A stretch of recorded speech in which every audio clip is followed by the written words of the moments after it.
and welcome to Ask Me About K-Pop, the essential guide for recent converts and seasoned fans alike. My name is Shannon. And I'm Angelica. And it's finally time to put a bow on this year of 2019. As we've said, it was a behemoth year for K-pop. And since you all know, and those last two episodes probably told you, that you know exactly what we're about and what we liked about K-pop this year. But we wanted to know what you guys thought about it too. Yes, we've been asking for your K-pop highlight of the year, and you did not disappoint. We got so many wonderful emails. So we are just going to read out a couple of them and shout out and celebrate some of the wonderful moments that you guys got to experience that defined your year in K-pop. Great. So I have to read this first one because this came from the listener who suggested this in the first place. So our listener, Lynn, suggested this category, like doing this for an episode, and said, for example, me and my daughter had the biggest surprise of 2019 when we fell for B2B. We had first heard them and we thought they're just okay, not really our thing. But then we finally decided to give them a try and realized that not only are they the funniest people on the planet, we fell for their music hard, and now they're in our top 5. Just something for you guys to think about doing. So we did think about doing it. We thought about it and we did it. We're doing it right now. So I love that. That's great. I like that B2B is getting new fans even after all this time. Good job, boys. We got to see them at the Hollywood Bowl last year. Yes, and they had many dedicated fans. So glad to see their fan base is continuing to grow. All right, here's this next one. This is from Aomari, and I want you to know that your Twitter display names always make us laugh really hard.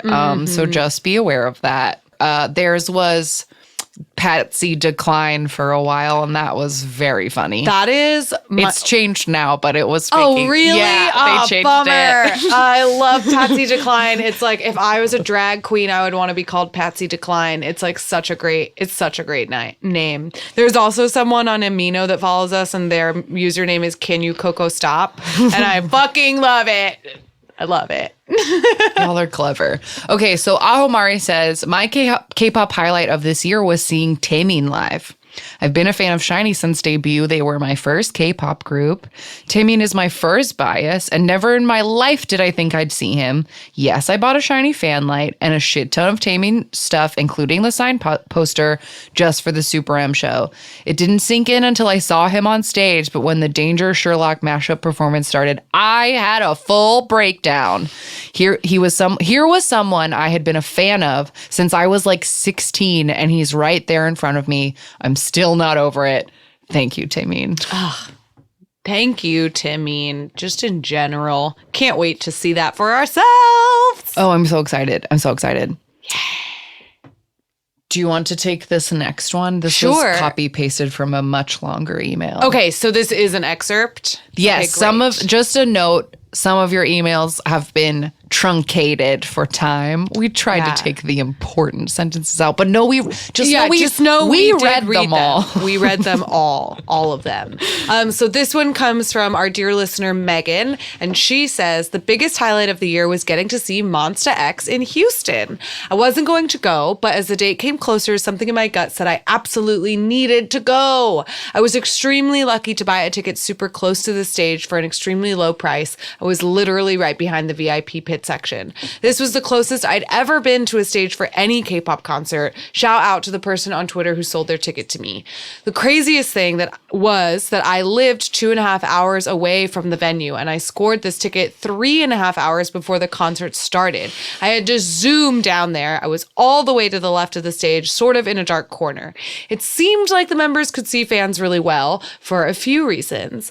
I made direct eye contact with Hyungwon. That is literally how close I was. He looked at me and we had this moment. I don't know what was going on because he was just glaring at me. But as he walked away, it looked like he was grinning, like he was playing some kind of joke on me. It was so cute. Another reason being that Juhani and I had the cutest moment ever together. I was sitting down, curled up in my chair because I had begun to feel really sick. I had been up since 4 a.m. and it was nearing 10 p.m. Whenever I go a long time without sleeping, I start to feel sick and get migraines. He came over to my side of the stage where Hyungwon had been. This was close to the end of the concert. He saw me sitting and pointed at me, making a sort of get up gesture. I stood up and pointed at myself, and he nodded, looking thoroughly pleased with himself before walking away to join the other members. It felt completely surreal. I pinched myself because surely that wasn't happening to me. Surely I was imagining things. I could have just been convincing myself Hyungwon and I were looking at each other, but that moment with Chuani was undeniable. He nodded when I pointed at myself. I nearly died.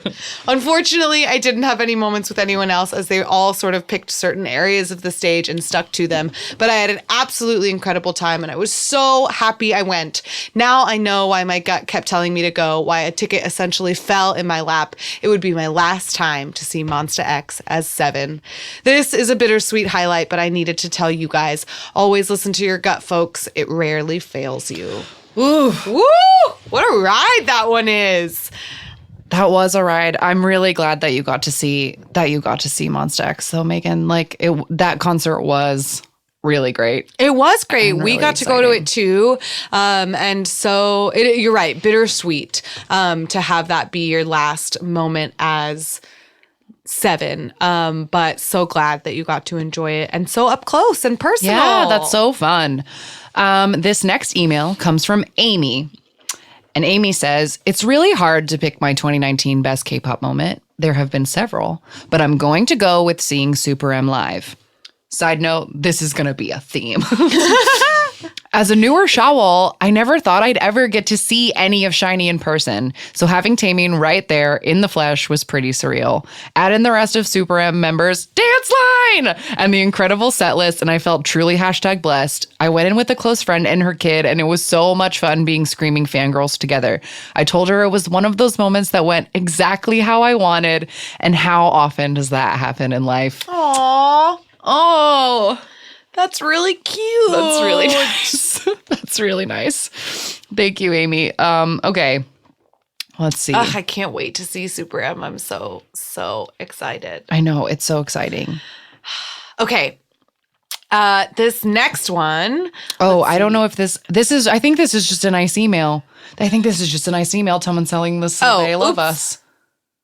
I mean, I You're appreciate it, but this is not just... a- This is not just a someone highlight. being nice. Thank you, Jillian, for being nice. A lot of these, we're very blessed. A lot of these include paragraphs and paragraphs about how we are cool and hold on. Okay, here, this is a perfect one for you to read, Perfect. Angelica. Okay.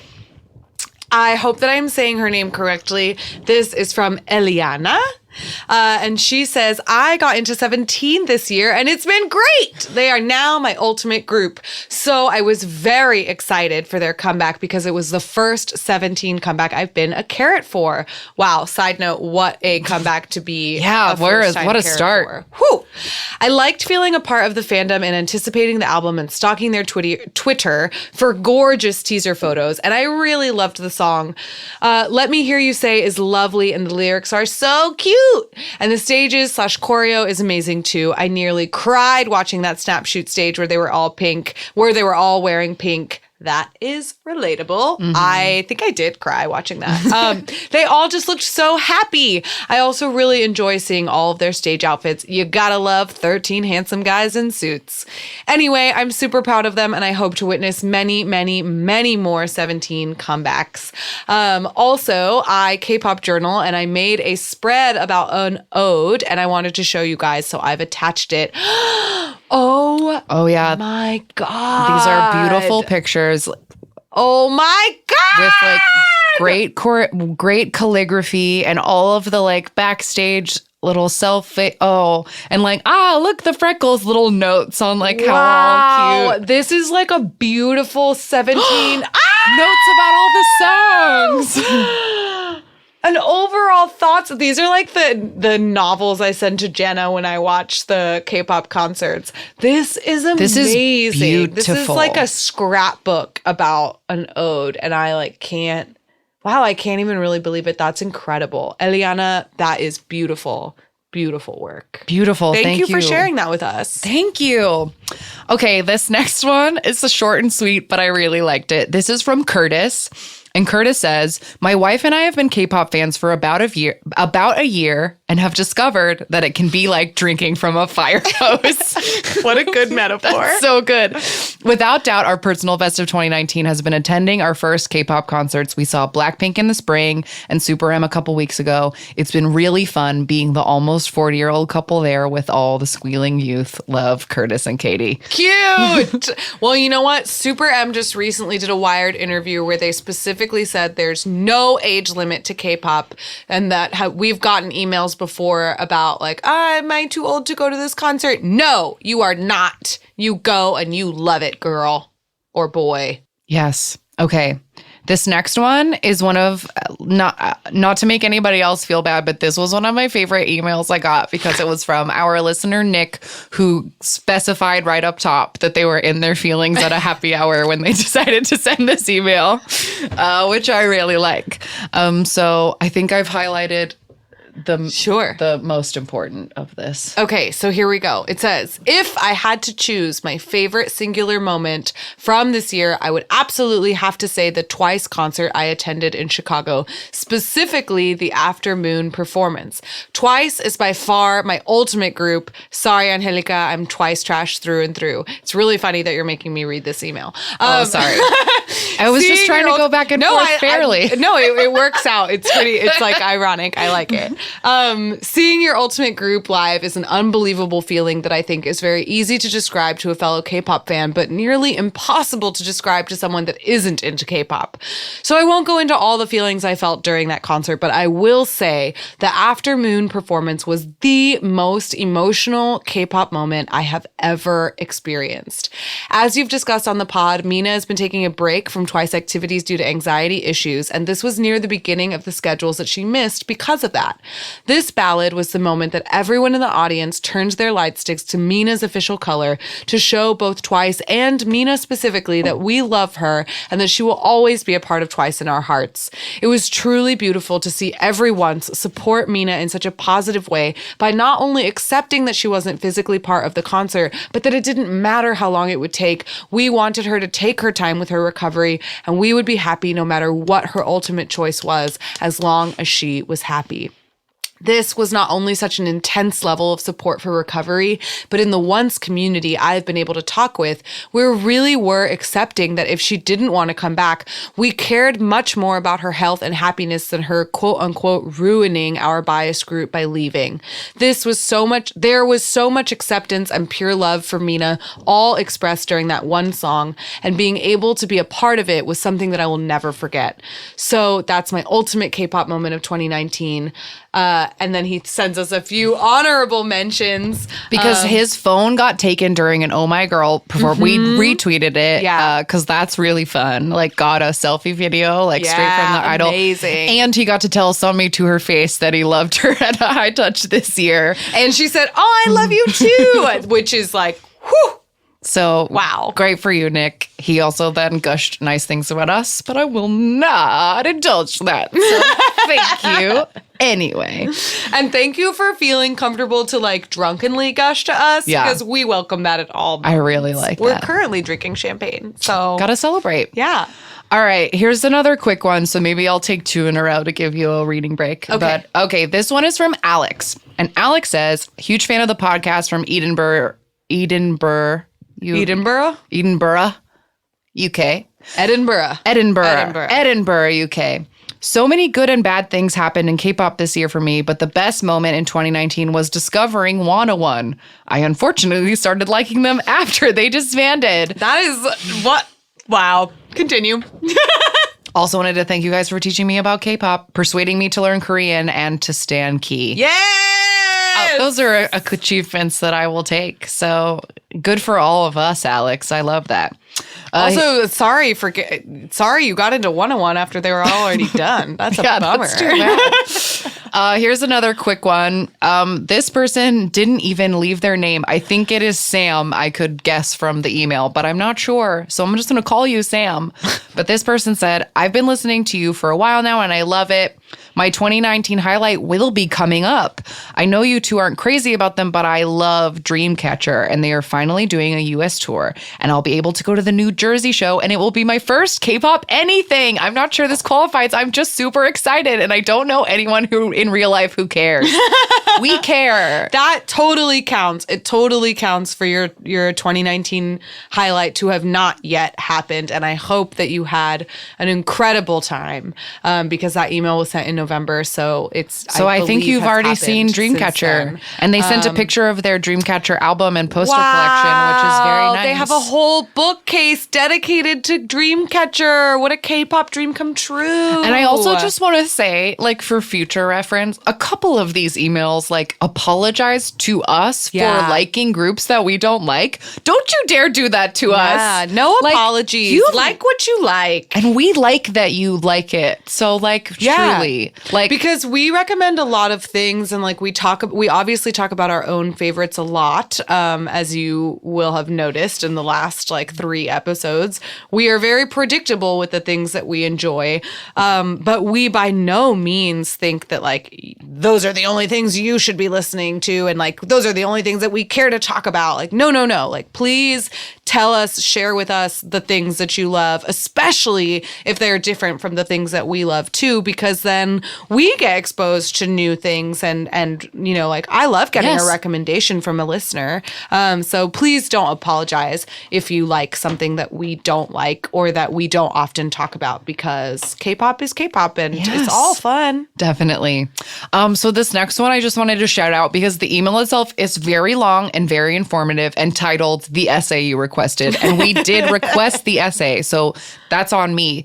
But this listener, Savannah, told us all about how they watched YG Treasure Box this season, which was a YG survival show, and that they got extremely attached to all of the trainees. And then all of the drama that like YG not having any money has meant that this group has not been able to debut. But I thought that this little thing that said, despite all the silence, my love and commitment to Treasure 13 has not faded, and I find myself missing them daily. When I watch Korean variety shows, I imagine them appearing on them. I just like this email is like it hurts me. So sad. It really hurts me that like you got so attached to this thing that like might Holy not shit, be how many people are 1, 2, 13. 3, 4? Oh, there are actually 13. Good on you for having a number that applies to your group. But I appreciated because like you have your feels where you have your feels. And I think that's something that we can relate to, is like loving a group or loving a thing that like doesn't turn out the way that you want it, or you don't get to see them as often or at all. So I just really appreciate it because it seems like it might have been kind of painful for you. I appreciate, Savannah, that you told us how much this meant for you. And we sincerely hope for you that either YG gets their shit together or all of these sweet boys find something else to do. Yeah. Oh man, what a bummer that would be if they never got to be the group on their own. No. Okay, here's another one. All right. This, I will say before I read this, I will just say, if you are a listener who your first language is not English, don't you dare apologize to us for your grammar or your English. I hate it. You are doing great, and we will. I teach ESL to adults, so I am very used to speaking to people who are learning English. You just do your best, sweetie. And you all are great. Yeah, you always apologize, and then there's like 0 mistakes. I'm like, what are you even talking about? But just don't even apologize. Don't ever apologize for learning something new and being in the process of learning things. Just in general, don't apologize for your language. Okay, that being said, this is from Tyrone, who is a 19-year-old listener from the Netherlands. Tyrone says, 2019 has been a fun but rough year for K-pop, as we all know. My highlight from this year is probably very weird. Monsta X is my ultimate boy group. We all know what happened with Monsta X recently, but seeing how all Monbebe came together so fast and showed so much support for all our boys really made me hurt less. When we were raising money, protesting at the Starship Building, putting up ads in China and America, trending hashtags, supporting each other, and still giving our boys some music show wins. Seeing the explosion of love for the boys and the support that the other fandoms gave made me cry more than once. I don't know what's going to happen with Monsta X in the future, but it feels very comforting to know that my fellow Monbebes will never stop fighting for all of Monsta X. And that is truly, I agree, a beautiful highlight. We shouted out the Monbebe for their efforts, and I think that is to be commended no matter what the results were of your efforts. I think that you truly showed like an incredible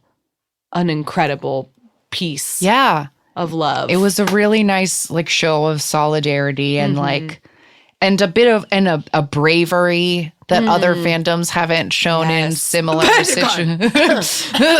Universe. Why are they so complacent? I don't understand. I don't either. Oh God! Stay tuned for our. We need to talk about Cube Part 2. I guess there's a lot necessary. of feelings. Okay. This next one is from, excuse me if I say this wrong, but I have a friend who has this name and how they pronounce it is Rekka. They said, the year 2019 is a banner year for me as it holds a moment that I will remember for the rest of my days. When I got into K-pop in 2014, I promised myself that if my bias group ever had a concert near me, I would do anything to attend. While groups that I liked and even my bias group did come to the States, it was for events like KCON, and I would love to see them and wanted to wait for a full concert experience. So I held out hope. And in 2019, I was blessed with the opportunity I dreamed for.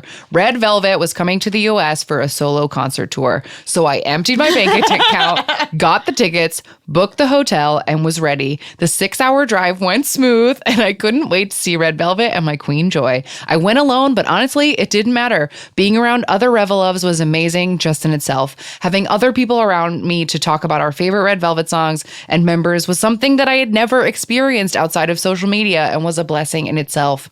It showed that I wasn't alone in this K-pop thing. So I got my front row balcony seats and I chatted with fans around me, discussing the set list from the night before. And when the lights went out and the VCR started, I got goosebumps. And the moment happened, the shadows appeared on the stage and the lights came on and they were there. The most amazing and talented 5 women right in front of me. Russian roulette started and I never stopped smiling or singing. It was the most enjoyable but shortest 2 hours of my life. Everything was perfect, from attempting the fan chants to waving light sticks and listening to the girls talk in their cute English. Everybody deserves to see their bias live, and I hope everybody gets a chance to do so. February 9th will be a day of my life I will cherish forever. Now, as I listen to the audio stream of their LaRouche concert, I pray they will come back to the US and I can spend another night with not only Red Velvet, but my other fellow Reveloves. Oh, that is so sweet. I love how the thing that made that such a memorable moment was not just the girls themselves, but the fans that you got seeing to connect other with. people. And I'm lucky enough in this life that you are such a K-pop fan as well, that like we can share that together. But like I bought myself tickets to see Beyonce once and I went all by myself and had an excellent time dancing with the ladies all around me. So I think if you get a chance to see someone you love live, girl, just take it. And I say girl meaning anyone. Everyone. Just do it. Jenna, I'm talking to you. Get those 17 tickets. You sung in the past. How dare you not go to that Twice concert? I'm never not going to be mad at him. I'm going to be mad at him for the rest of our lives that he didn't do that. Anyway. Missed opportunity. This is one I just want to shout out really quickly because the email itself is insanely long. And I don't think I could even like find a moment to read in it. But this listener, going by the name of Lingering Ink, literally made a Gmail account so that they could send us this email. Wow. Because they don't talk about K-pop in their life at all. But they mostly talked about how Queendom got them into Idol and Mamamoo and has like totally changed their perception of K-pop. And they wrote so much. And I just wanted them to know, because they went through the trouble of creating another email, like, I see you. I see you. And I read this whole thing. And I'm very glad that you're here with us in this K-pop world, Lingering Ink. Welcome, Lingering Ink. This next highlight comes from a listener named Telma, and she says, my highlight of the year was Super M. Wow, what a theme. And let me tell you why I won the jackpot with this group. I'm a big SM stan. SHINee is one of my ultimate groups, duh. And I love EXO, NCT, and WayV. Now, here's the great part. Taemin is my ultimate bias, and I've always talked about how much I would love to see him dance with 10, my WayV bias, because they have similar contemporary dance styles that blend so well together. My bias from NCT 127 is Taeyong. Since I saw him on NCT Live and got to know his story and his passion, I fell in love, plus his deep voice and crazy dance skills. But it's not over yet. Although my EXO bias is Lay, high five Shannon, when he is not there, I tend to rely on Jongin. That's really fair. Side note, I think that's a fair thing to do. If 100%. Lay isn't around, Kai will hold you. It's okay. Yes, absolutely. They have a similar smolder. Not only is he an amazing, charismatic dancer, can you see the pattern here, but his bubbly personality just makes my day. So now it's 4 biases in one group. Although Baekhyun, Mark, and Lucas are not my bias in their groups, I still love them and appreciate their solo talents and the part they play in the group. So yeah, when that Kai 10 Taemin performance dance video and Jopping came out, I was living my every fangirl fantasy, seeing those boys dance and perform together. Then their variety show came out and we got to see how their group dynamic works and how much they love and respect each other. So this is a story of how I won the K-pop lottery this year. Love from Portugal, Telma Rosario. From Portugal. I love it. I love our international I fans. know, it's so fun. neat. I love our local fans too. Wow, how fun. And like how great that you got a group that just like really captured all your favorite boys. I think that's the real magic of Super M, is like, and probably one of the reasons that people were skeptical in the first place is that they took so many faves and put them in one group. Sure. But then if you like those, if those faves are your faves, then like you can't now ask you for get anything to see better. them all together. Yeah, what could be better? Okay, here's this next one. It's from Rebecca, and it says, you only said one, but I couldn't, and I'm really ashamed. And I hope you understand why I had to do this. This year, I discovered SF9, and I could not be happier because of that discovery, because they are by far a great group. Sadly, they're not as recognized as other groups, but that doesn't mean they're not super talented. They have 9 members and they were selected through a show. They create their own choreographies and help create their songs. Their songs are so good and they have super funny crack YouTube videos that are like heaven. I'm so sad I discovered them this year because they came to my country, Mexico, in 2018 and I didn't know, so I lost my chance to see them anyway. Sorry for my English. No, Rebecca, no sorry for your English. But I also talked about in the other episodes, I loved SF9 this year as well. And I'm sorry that you missed them. Yeah. But I'm glad you have a new group. And if they came to Mexico once, there's a chance they'll come back. They might do it again. But she mentioned 2. Does she have another one? Sent another one, which said Chen's solo debut was the other highlight. And I also agree. I have to say that, like, we talked in the other episode about how Mino's I'm Home was like a highlight. We heard it in Korea a lot. The other thing we heard in Korea a lot was Chen's April and a Flower, because that was like the new hotness. And we heard that song every day as well. Yeah. So yeah, I think that's going to stay one of my like highlights as well. This one is about us. Aww, how dare they? That's very sweet. I'm gonna say it, but how dare they? This next email is from Myung. And they had the audacity to say their favorite moment was about us. And I don't know what to do with that. But they said my favorite moment in K-pop was your hysterical review of KCON LA this year. The description of the pressure to perform your own 17s at the Carrot fan meet was a riot, along with Shannon feeling validated that the other K-pop journalists got me when they recognized her Monsta X lip balm. It's true. I mean, honestly, if we're going personal here, I think KCON was a very big highlight of my year this year. Totally. It was a really great KCON. We met so many nice people.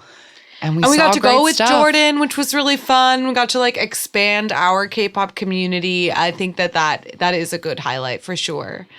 Okay. It's This the pictures next one is from Brian, and he says, the thing I'm most thankful for this year was my girls CLC winning their first show award for No on the show in February. But in all honesty, I would be lying if I didn't say the thing I am perhaps more thankful for was discovering Produce 48. My life has been changed ever since my best friend and I discovered Produce 48 after accidentally watching a random YouTube video. Isn't that That's just the how it struggle. goes? That's accidental watching. Even though the show has been the show has been over for more than a year and the winning girls were formed into IZ*ONE, it didn't stop me from falling down the deepest rabbit hole of all time and then loving all things P48. I mean, it's snowballed super fast and it's gotten to the point now where even though I can struggle remembering all the members of currently debuted groups, I can still tell you all 97 girls of P48 by name. It's honestly the best show I've ever seen. It sounds corny, but just being able to watch P48 episodes and learn more about all the trainees is one of the main reasons I looked forward to waking up in the morning. And they're one of my biggest inspirations and favorite topics to talk about on our K-pop podcast. I really don't know where I'd be right now if P48 and IZ*ONE didn't come out. IZ*ONE, didn't come through and pull me from the darkness that was the second part of this year. Now, because they were there for me, I'll always be there for them.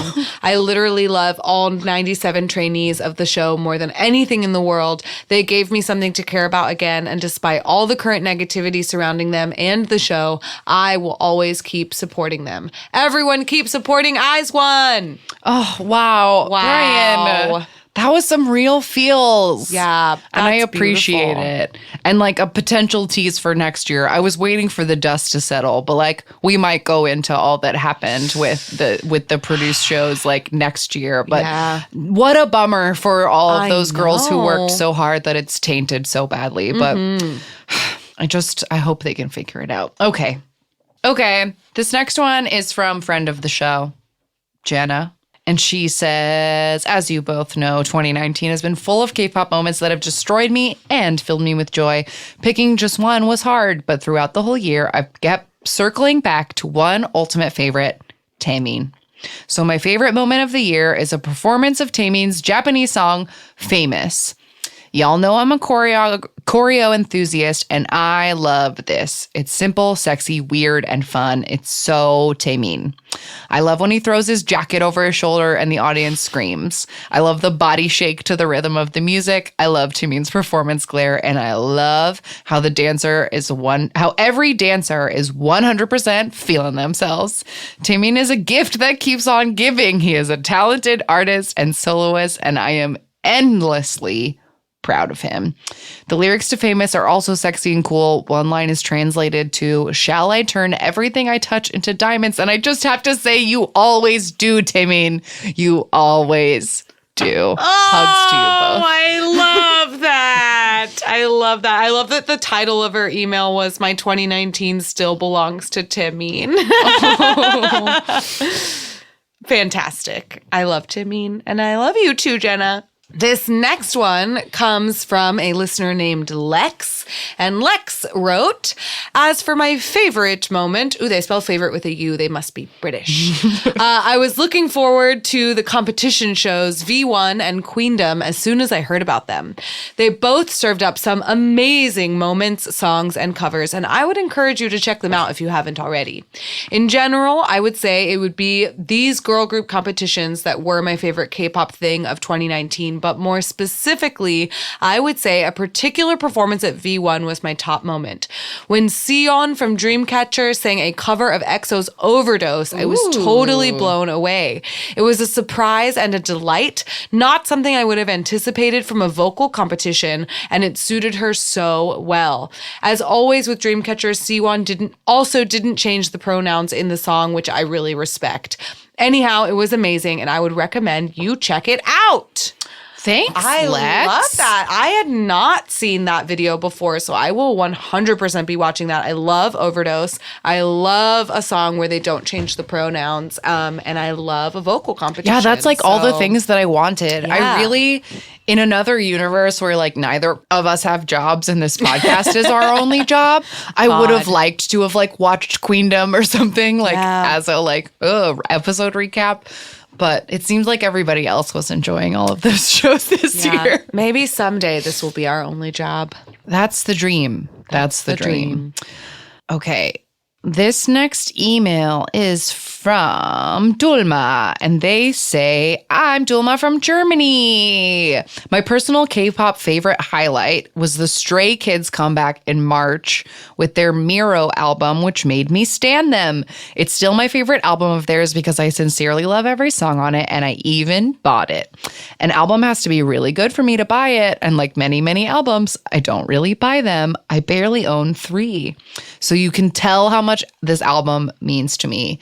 As I said, the album and comeback made me stan Stray Kids, and it now introduced me to not only Stray Kids, but an ultimate bias. Wow. Who is Sungmin. And here is a picture of him. We share the same interests and even the same camera. We're both interested in photography and bought the same camera. It's even the same color. I can't believe it. We're both huge Day 6 fans, and I started standing Day 6 early, so I was shook to find out he likes them too. These are just examples.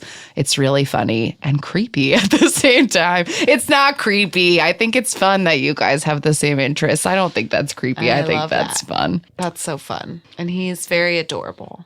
Yeah, he was a cutie. All right, this next email comes from Yasmina, and she says, it's not easy picking a favorite memory, but if I had to choose only one, I think it wouldn't be specifically my personal best, but it's something that has warmed my heart infinitely, and I didn't even think about connecting with a group like this.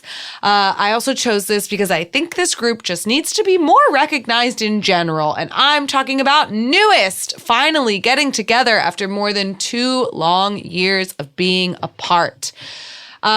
Because of destiny, or maybe by chance, while I was watching YouTube, an ad popped up and it was NU'EST's Bet Bet comeback. Immediately, I fell in love with the song. I thought that the music video was so well produced, and I was just so intrigued by these 5 good-looking dudes. I was obsessed with the song, like when you listen to something on repeat and can't get it out of your mind. I totally agree, Yasmina, and I'm like sorry to say, because it was like one of the, when I was trying to like fit all of my favorite songs onto the last couple of lists that we made in the last couple of episodes, NU'EST Bet Bet was the only thing I never found a slot for. And I loved that comeback. I did also have that in my, when we were trying to make our best of with you song, I had Bet Bet on a list, and it like just barely didn't make the cut. But I agree. I enjoy NU'EST as a player of Pledis Superstar. Yes. I enjoy NU'EST. And we've seen them. We saw the NU'EST W at KCON. They were excellent. And so I agree. I think they could use more hype.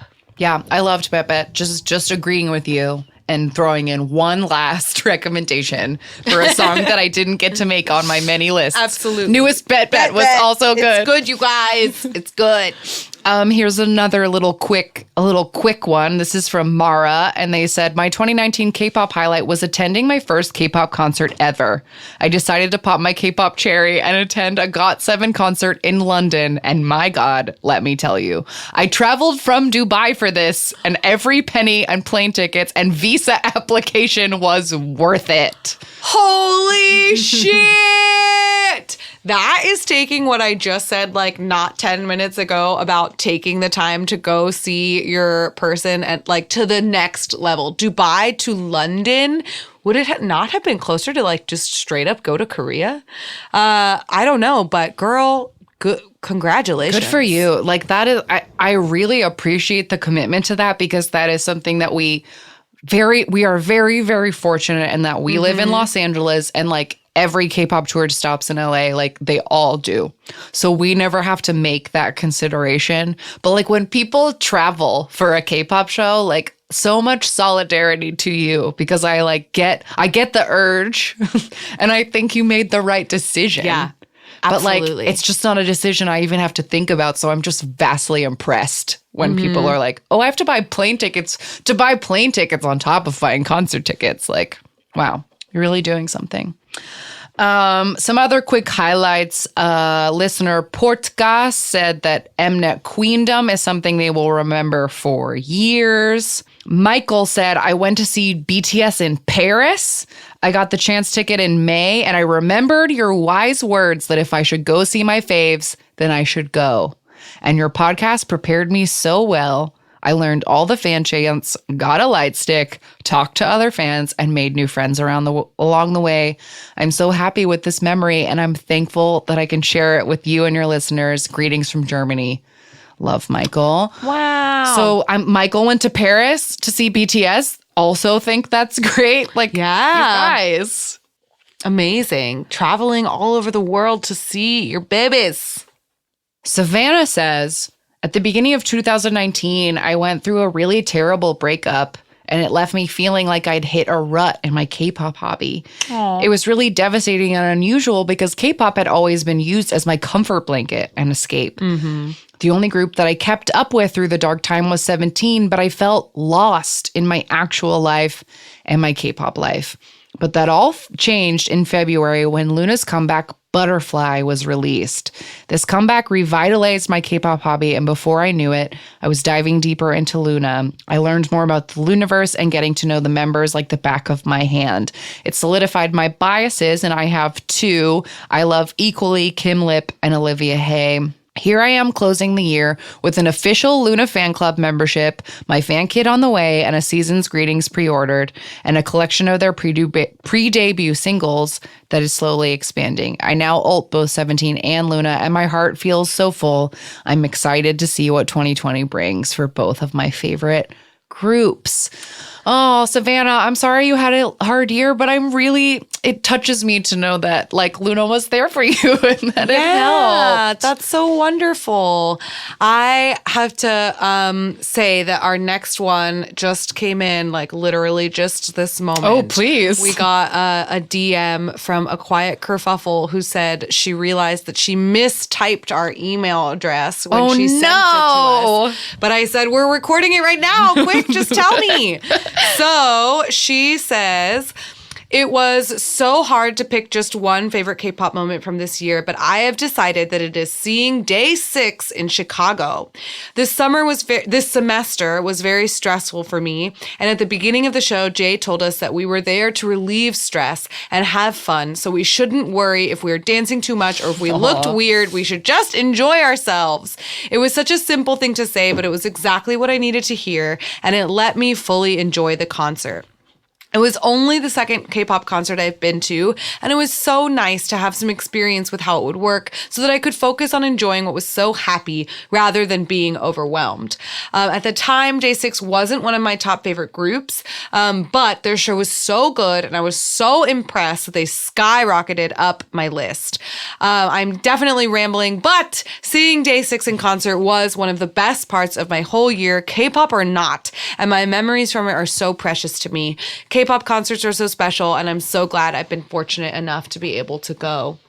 I totally agree with you. I think K-pop concerts are just like a gem. I love that so many of our highlights that we got sent in were actually concert moments. That's really sweet. And I'm glad that you guys all got to go and see such good shows. Yeah, I like that people specifically referenced us bullying them into going to concerts, because I believe everything I said on that episode when I told y'all that you will regret it if you don't go. Like, I mean it. And I'm glad that some of you took us up on our advice, because like K-pop concerts are once in a lifetime opportunities, and we've seen over and over again this year how things can change in literally an instant. So it's always best that, like, if you can go, I'm not trying to encourage people to go into debt or lose jobs or anything over K-pop concerts, but if you can make it work, do it, because you won't regret it. All right, this next email is from Meg. And Meg says, 2019 was my first full year as a K-pop fan. It was full of first and highlights, but I'll pick one. My highlight is Friends. I'm in my late 30s and I've been a stay-at-home mom for years. I found it really hard to connect with anybody outside of my immediate family. And even though I do have friends, we barely see each other. This year, several of my friends also got into K-pop, and I connected with some new people. So we talk online almost every day, even if it's sending a music video or a GIF of an idol doing something adorable. We get together every few weeks for quote-unquote K-popping. I'm not lonely anymore, and it makes me feel unspeakably happy and grateful. When I first got into K-pop, I told my husband that it felt big and important and life-changing, and I didn't know exactly why. I mean, it's just K-pop, right? But it ended up being all of those things. K-pop brought my people together this year, and I will always remember that. And then I have to put in this PS for people who don't follow us on social media. PS, over the summer, I started drawing cute little K-pop idols and sending them to my friends to make me smile.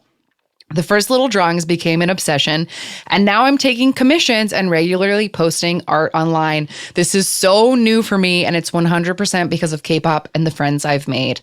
My Instagram handle is KHeartCuties, and I attached some drawings I did for you. And Meg sent drawings of us in our CapeCon outfits that I literally cannot get over. I know. They have every single detail correct, from like my eyebrows to your little beauty mark to like our our shoes, the text on our t-shirts. Like, they're so perfect. And she also drew our two favorite Minos, one in his dress whites and one in his green View tank top. And I just wanted to call out on the podcast, Meg, like, you truly made our lives with this fan art. Yeah. And I hope that everybody listening, go follow her, ask for commissions. Like, I want to encourage this hobby because I think you found something here. Yeah. I want you to keep at it. And talk about like giving us a K-pop highlight of this year. Yes. For sure. Definitely. All right. Our next one, also about a concert. This one comes from Christina. She says, my favorite K-pop moment of 2019 was when my boyfriend indulged me and went to an NCT 127 concert with me. I made him a playlist of their title tracks leading up to the concert and prepared him for the noise and fangirling that would ensue. It was such a great feeling dancing and singing along with him. He was very into Fire Truck. And even though we were losing steam at the end through the surprisingly long encore, our spirits remained high the whole time. It meant so much to me that he offered to come with me and really gave the group and the experience a chance. The best part now is that he's joining my best friend and I at a 17 concert in January for my birthday. He's also getting me a carrot bong. In short, my favorite K-pop moment of 2019 was being able to share my love of K-pop with the ones I love the most. And that is the beauty of K-pop. That's really bringing nice, people Christina. Together. That's so nice, Love Christina. it. Like, please hold on to that and love it forever, because my husband doesn't give one single shit about K-pop and would never come to a concert with me.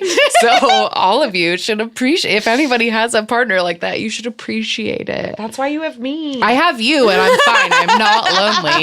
But I'm always like surprised whenever I see pictures of people being like, I took my boyfriend to the Super M concert. I'm just like, wait, or like never. that email we just got from the married couple. Yes, they go together. Cute. Jealous. Yeah. We've also gotten tweets from a married couple where his wife is a top stan. And I really love that he sent us something once that was like, I got her into top. I just want to say that. Like, it's really cute. Okay, we're running out of time, so I have to like We should just do some quickly. Okay. L'Oreal wrote us and said that when they went to the Pentagon concert, they fell in love with Jinho, and and seeing his like Magazine Ho series like totally changed their life. We've talked about that on the show before. They like mentioned, they were like, you should watch these. Like, we told y'all to watch these. So one more recommendation for Jinho's Magazine Ho. Robin's highlight was Keys repackaged for Face. I Wanna Be. His voice is beautiful. An album showcases his versatility. Yes, it does. Absolutely. Michelle wrote in and said, I'm a VIP and an iconic, so 2019 has been hard for me. Totally understandable. But in July, the boy group Six debuted and changed my life. C-I-X. Oh, it is pronounced C-I-X? She writes it right it's there. written right there. Pronounced C-I-X, debuted and changed my K-pop life. I was instantly sold on their debut song Movie Star and decided that I had to stan.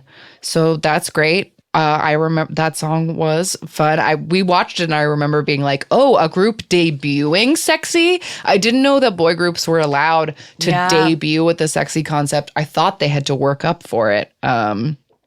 But I guess not.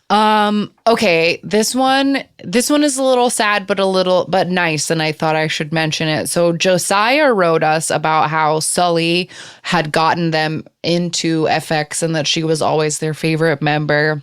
And then when we lost Sully in October, I was feeling like a zombie at work, skipping FX songs, and didn't really know how to take it or deal with something over someone that I didn't meet, but I really cared for, and it took time to process. But I started to cheer up when I found out about Hinapia. I really loved Pristin, and finding 4 of them again with their adorable new sweetheart really hit me well. After an unexpected disbandment, they've re-debuted working for their dreams, and following Kyla on Twitter has reassured me that the rest of Pristin is also doing well. I'm also very busy, but I want to do more to help suicide risk. I'm looking for more avenues to encourage everyone with those thoughts. I hope this isn't too long, and I hope you appreciate that you read this. Josiah, I think that is really, really, really nice. I think that's one of the most amazing things that you can do when tragedy strikes or there's something bad or when you feel like helpless, to try to find avenues to help others, I think is really admirable. And I'm proud of you guys. We have really nice listeners. Absolutely. And I mean, that's something we've talked about before, like, because obviously we loved Jonghyun so much, and like we lost him in a similar way. And so the impact of losing someone that you feel very connected with but don't actually know them personally is very interesting and difficult to like process. And I'm glad that you were able to sort of continue to find K-pop comforting in a way that you did before. Yeah. So this next one is a little wild and funny, and I appreciated the way that it was written, so I think that we gotta read it. Okay, so this is from Carolyn. And Carolyn says, a few weeks ago, I was 100% sure that my favorite K-pop moment had already happened. I saw my first K-pop concert ever, Sunmi, quickly followed by many more. Blackpink at Coachella, twice in New York, getting 2 of my human friends to be semi-K-pop fans. But then it happened. I was murdered by the one, the only, can you guess it? Kai, aka Kim Jong-un, Nini Bear, rude ass boy. Is this my friend Kara? No, I'm just kidding. No, it's Carolyn. It's Carolyn. November 19th, 2019, Super M, Madison Square Garden. My soul left my body during his solo stage. It was dirty and rude, and I loved all 3 minutes and 35 seconds of it. Serious though, my friend and I had watched several fan cams of it before, but nothing could prepare my body for seeing it up close. I was actually shaking and had to seat myself. Not much else to say except I'm still in shock, and I hope that stays burned in my brain forever and ever. Again, I'm too excited to see this Super M show. Oh man, I cannot believe how many people talked about it. All right. Let's see. This one is from Jason, and he says, my highlight of this year was purchasing my first full-length album. I've been a casual fan since 2017 and saw an unboxing of Oh My Girl's Bungie Fall in Love album shortly after it came out, and that got me interested in the group and pushed me into buying the album itself. I don't own a lot of albums in general due to my personal rules for buying music, so buying my first full-length album was definitely the highlight. I gotta agree with that, Jason. Last year, I bought a Pentagon album, and it was like the first album that I ever had. And then this year, I went a little nuts, and I probably added like 10 or 15 albums to my collection. And I always thought that would be a silly thing that I wouldn't care about, but like, oops, it's actually really fun. Yeah, I agree. I always thought it was something that was like, why would you need this? You can just have the MP3s of it. But nope, there's a whole joy in owning a K-pop album for sure.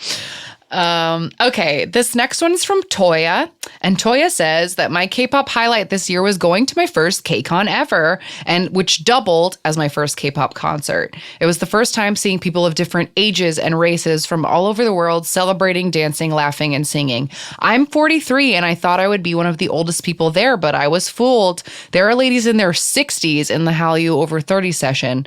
I've been a K-pop fan since 2014, but decided to live my K-pop life out loud this year.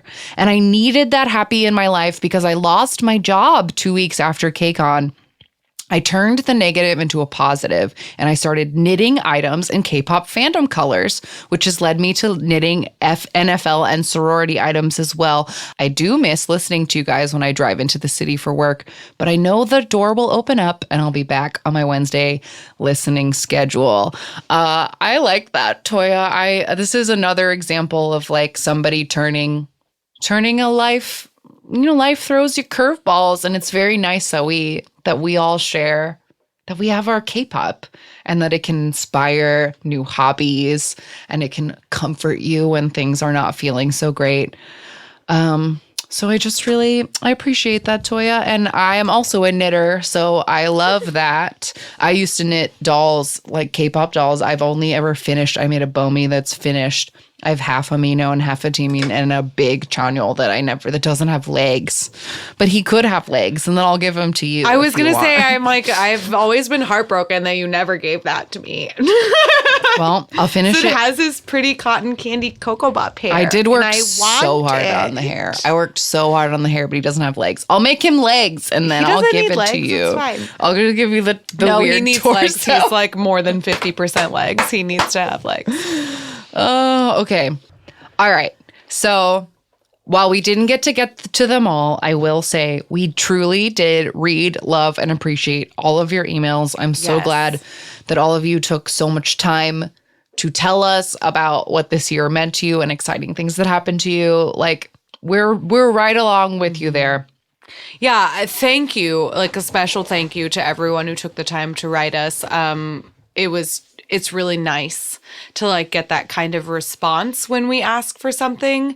When we like put that plug out there and you guys respond, like you did it with the bias episode earlier this year. And then like this response, I would say it was almost like double the response that we got when we asked for your biases. And it's just really lovely to have a conversation with you guys too.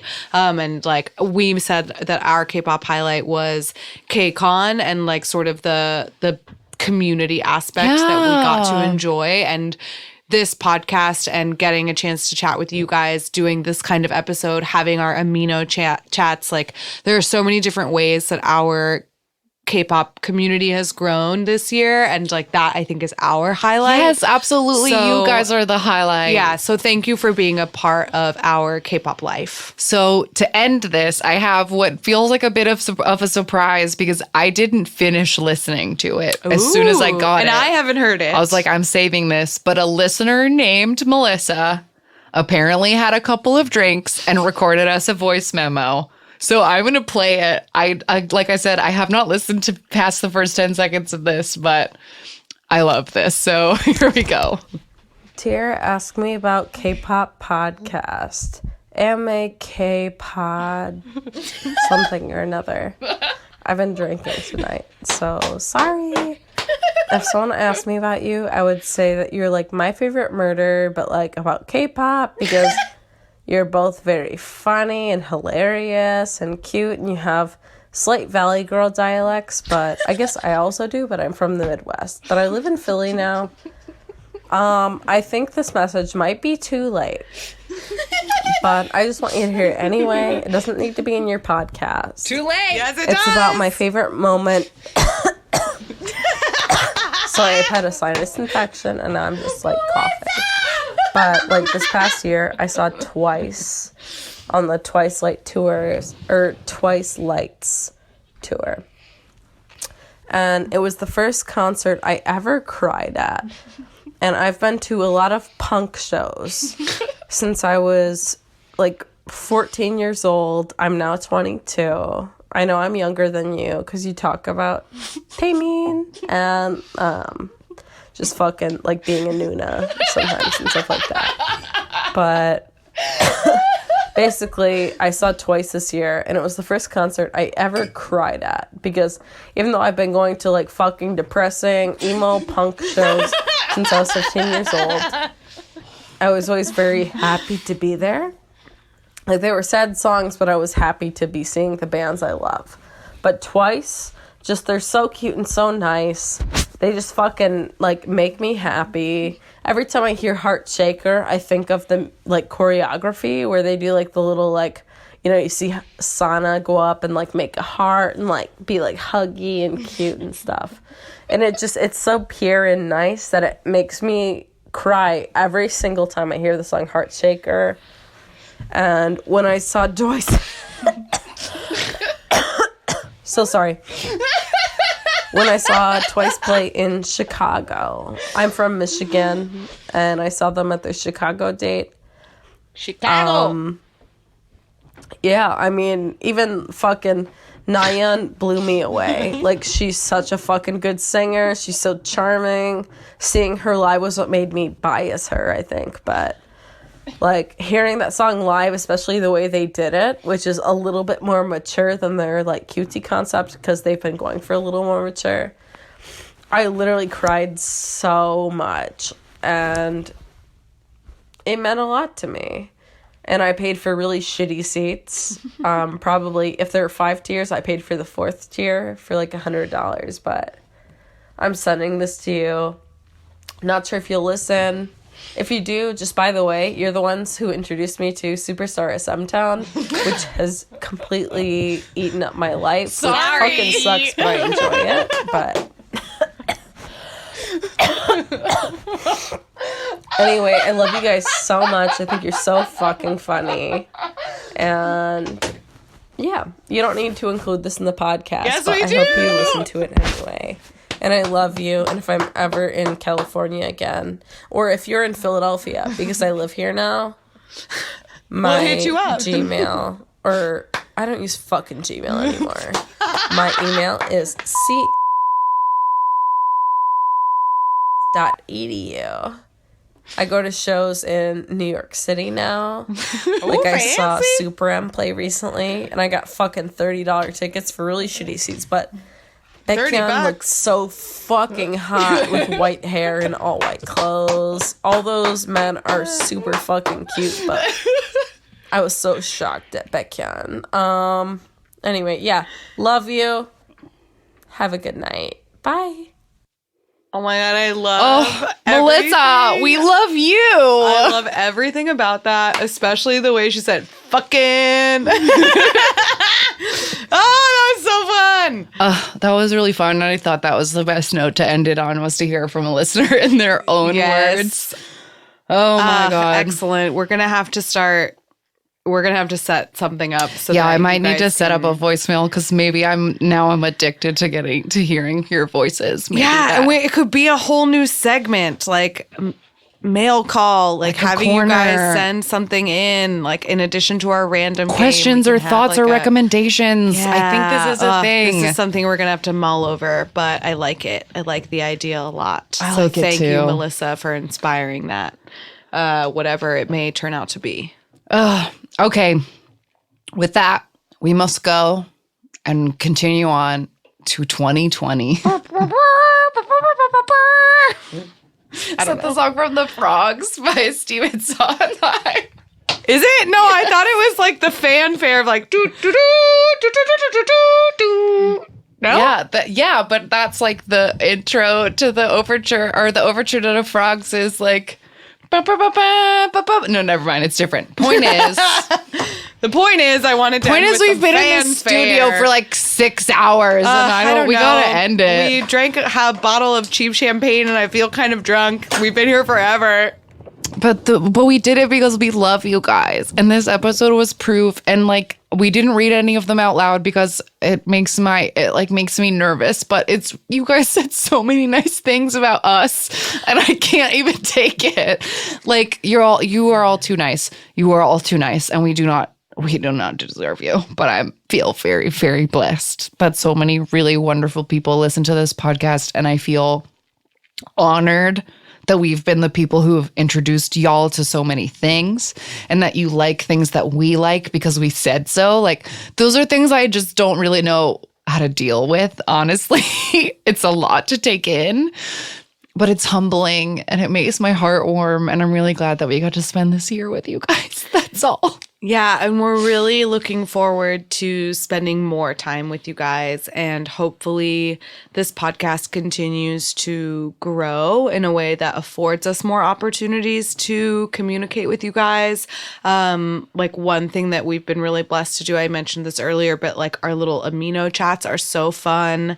They happen every month, and it's like a great way for us to interact with you guys. And I just hope that we continue to have different opportunities to learn and grow and explore in this beautiful world of K-pop. Yes, wonderful. And like, looking forward to 2020 for sure. If anybody will be at the 17 concert in LA or the Super M concert in LA, I will have buttons. Like, we always want to meet you guys and like give you a button. And, if like, you guys talk. are going to be at the Forum for either Super M or 17, we'll be there for both. So hit us up because we will be there. Yes, we will. I got to start planning my new 17 I know. shirt. We need outfits. It's a whole thing. Okay. But for now, we're going to go. Happy New Year. We love you guys so much. We will see all of you in 2020. And we're going to start a whole new year. A whole new year of K-pop. And I can't wait to see what it is. So we'll see you then. Bye-bye. Goodbye. Jonghyun, you're our inspiration.